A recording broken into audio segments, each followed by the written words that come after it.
내일부터 학생들의 등교가 순차적으로 시작이 되는데요. 난데없이 운전자 보험이 관심거리로 등장을 했습니다.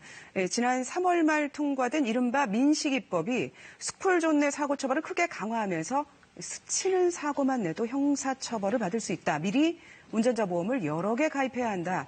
이런 얘기들이 나오고 있는데요. 정말 그럴까요? 김용재 교통전문 변호사 나오셨습니다. 정확한 법 내용 확인해 보겠습니다. 자, 우선은 민식이법이라고 하죠. 그게 정확히 어떤 법인지부터 좀 짚어볼까요? 예, 민식이법의 내용은 크게 두 가지입니다. 도로교통법 개정안과 특정 범죄 가중처벌 등에 관한 법률. 이 특가법이라고 하는데요. 특가법 개정안으로 이루어져 있습니다. 네. 자, 구체적으로 봅시다. 네. 도로교통법 개정안의 내용은 어린이 보호구역 내에 과속 단속 카메라와 과속 방지턱 그리고 신호등의 설치를 의무화하는 것이고 특가법 개정안의 내용은 어린이 보호구역 내에서 운전자의 과실로 사고가 발생해서 어린이가 상해를 입거나 사망했을 때 그 운전자를 가중처벌한 내용을 담고 있습니다. 지금 이제 보니까 부상이 발생했을 때 벌금이 500에서 3천만 원, 징역 1년에서 15년까지 처할 수 있다. 사망은 3년 이상에서 무기징역. 보통 어떤 그 처벌을 봤을 때 얼마 이하인데 이것은 최저 벌금액과 최저 형량을 정해두었네요. 그러니까 반드시 이제 가해자가 과실이 있다면 반드시 처벌을 받도록 만든 거군요. 예, 최저 형량을 설정해 둔 것입니다. 그렇군요. 그런 면에서 굉장히 강력하다고 할 수가 있는데 사실은 이제 사고가 나면 저희가 두 가지 부분을 생각할 수 있지 않습니까? 첫 번째는 민사상의 책임을 지는 문제, 두 번째는 형사상의 처벌을 받게 되는 문제. 아까 그 처벌과 관련된 부분은 형사상의 처벌이 될 텐데요.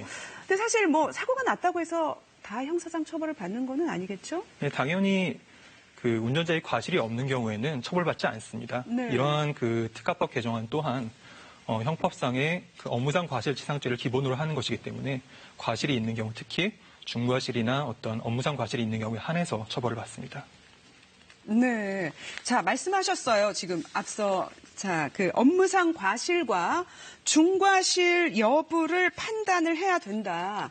그러면 이제 업무상 과실하고 중과실은 같은 건가요? 다른 건가요? 큰 의미로 보면 사실 큰 차이는 없다고 볼 수 있습니다.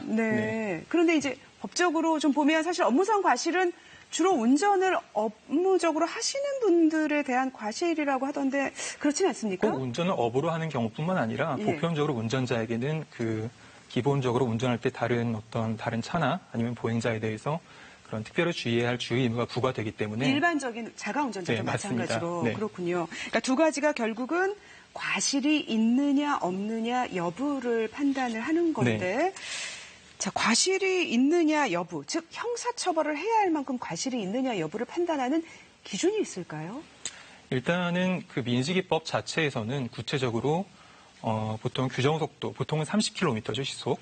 규정속도를 위반해서 사고를 냈거나 또는 규정속도를 지켰더라도 안전운전 의무를 위반해서 사고가 나서 그 아이가 다쳤거나 사망했을 때 처벌을 하도록 하고 있습니다. 근데 법원은 여기에 대해서 이제 예전부터 아주 일관되게 판단을 하고 있는데요.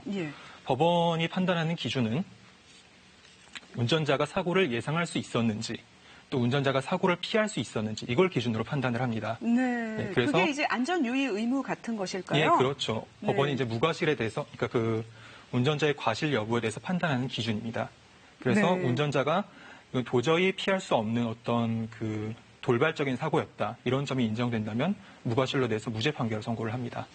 자, 그 시속 30km는 수치가 있으니까 우리가 좀 기준이 명확하다 볼 수 있을 것 같은데 과연 그것이 불가항력적인 사고였는지 아니면 내가 주의를 하지 않아서 사고를 낸 것인지 운전자가 그 부분의 기준은 좀 애매할 수도 있는데 그것도 어떤 특정할 만한 기준이 있을까요?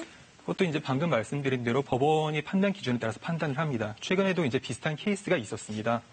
그 사고 당시 상황을 잠깐 설명을 드리면 이제 어린이 보호구역이 있었고 이제 운전자가 규정 속도를 준수해서 운전을 하고 있었습니다. 근데 반대 차선에서 어린이가 갑자기 무단횡단을 하다가 이제 차에 부딪혀서 상해를 입었습니다.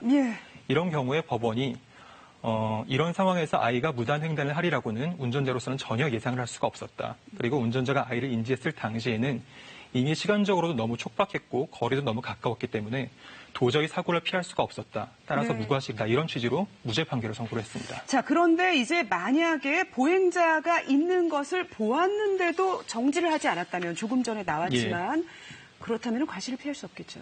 예, 그런 경우는 당연히 과실을 피할 수가 없는 것이죠. 네, 그래서 이제 보행자가 있으면 일시정지를 해야 되고 사실은 스쿨존에서는 무조건 좀 일시정지를 하는 게 좋지 않겠습니까? 횡단보도가 있으면 기본적으로 일시정지 의무가 있습니다. 아, 네. 그렇군요. 보행자의 유부와 상관없이. 네.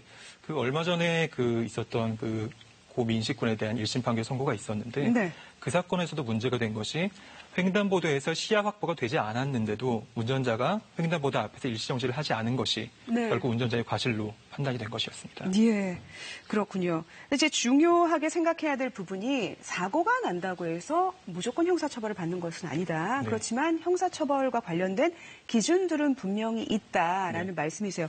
근데 이제 앞서도 저희가 이제 이 법과 관련해서 조금 살펴본 부분에서 네. 최저 형량이 정해져 있다는 부분들에 대해서 사실 좀 이례적이니까 최저 형량이 정해져 있는 것은 그래서 교통사고에 대한 법치고는 조금 너무 과하지 않은가라는 논란도 있는데 그 부분은 어떻게 받아들여야 될까요? 사실 이 부분은 민식이법이 이렇게 형량을 가중하게 된 경위를 살펴볼 필요가 있습니다. 원래 이전에도 어린이 보호구역 교통사고는 처벌이 계속해서 이루어졌습니다. 교통사고 처리 특례법 위반으로 이른바 이제 12대 중과실에 해당해서 종합보험에 가입돼 있어도 처벌이 됐었고 네. 5년 이하 금고 또는 2천만 원 이하 벌금에 처해졌습니다. 그런데 이 부분 그렇게 처벌이 됨에도 불구하고 사고가 근절되지 않으니까 그 부분에 대해서 이제 어떤 이대로는 안 되겠다는 사회적 공감대가 형성이 됐고 예. 그래서 이제 형량이 가중되는 방식으로 개정이 이루어진 것으로 보입니다. 자, 운전자들은 확실히 조심을 하는 것 같아요. 이게 교통사고 건수는 민식이법 이제 시행 이후에 확실히 이렇게 뚝 떨어진 것, 특히 이제 스쿨존 얘기죠. 스쿨존에서 뚝 떨어진 걸 알 수가 있는데 이제 처벌이 강하니까 보험을 여러 개 가입해야 된다. 여러 개 가입해야 됩니까? 운전자 보험에서 보장하는 대표적인 내용이 이제 운전자의 벌금이나 형사 합의금, 또 변호사 선임 비용 이런 것들이 있습니다. 그런데 이러한 실제 손해를 보장하는 특약들은 2개 이상 가입하더라도 보험금이 중복해서 지급되지가 않습니다. 네. 그래서 사실 이런 실제 비용에 한해서 보상이 되기 때문에 한 개만 가입하는 것으로 충분하다고 보입니다. 여러 개 가입해야지만 된다라는 것은 약간 오해된 부분이었군요. 네, 한 개만 맞습니다. 가입하면 되고 정말 중요한 것은 우리가 횡단보도 앞에서는 일시 정지를 하는 그런 습관을 들이고 네. 스쿨존에서는 속도를 줄이는 습관을 생활화해야 되겠어요. 네, 그러면 맞습니다. 과실을 피할 수 있지 않을까 싶네요. 잘 네, 들었습니다. 고맙습니다. 네, 감사합니다.